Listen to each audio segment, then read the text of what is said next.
ઘરે જમણવાર માટે પિઝા સોસ બનાવેલો છે, તો તમે જોઈ શકો કે આપણે કેટલી ક્વોન્ટિટીમાં બનાવેલો અને બહુ જ મસ્ત અને ટેસ્ટી એવો પિઝા સોસ ઘરે તમે આવો બનાવી શકો છો.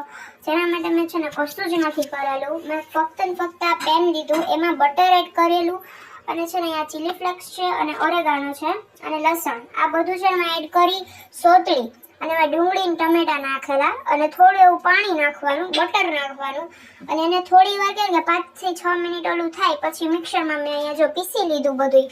અને પછી છે ને આપણે એમાં આ છે ને મેં રેડ ચીલી સોસ છે આ એ આપણે થોડો એડ કરવાનો અને છે ને 1-2 ડ્રોપ સોયા સોસને એડ કરવાના અને ચીલી ફ્લેક્સ અને ઓરેગાનો પાછા હર્બ્સ તરીકે આપણે એડ કરવાના. બાકી ઇટાલિયન હર્બ્સ હોય ને તો એ એડ કરવાના. એટલે એવી રીતનું બધું કરીને અમે સોસ બનાવ્યો છે.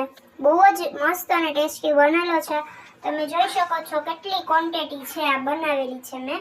અને હવે આપણે છે ને પિઝા બનાવશું ને તેનો પણ હું તમારી જોડે રેસીપી ચોક્કસથી શેર કરીશ. આ સોસ છે ને એની રેસીપી લેતા ભૂલાઈ ગઈ હતી, એટલે મેં કીધું કે હું તમને આમ તો આમ પણ જણાવી જરૂરથી દઉં, બીકોઝ આ બહુ સરસ એવી રેસીપી છે, ત્યાં હું કેમ તમને સ્કીપ કરું. એટલા માટે આવી રીતનો મસ્ત આપણો સોસ બનીને રેડી છે. આવી જ નવી રેસીપી જોવા માટે આપણી ચેનલને આજે જ લાઈક, શેર અને સબસ્ક્રાઈબ કરી દેજો. મળીશું આવા જ એક નવા વિડીયો જોડે. ત્યાં સુધી બધાને મારા જય શ્રી કૃષ્ણ.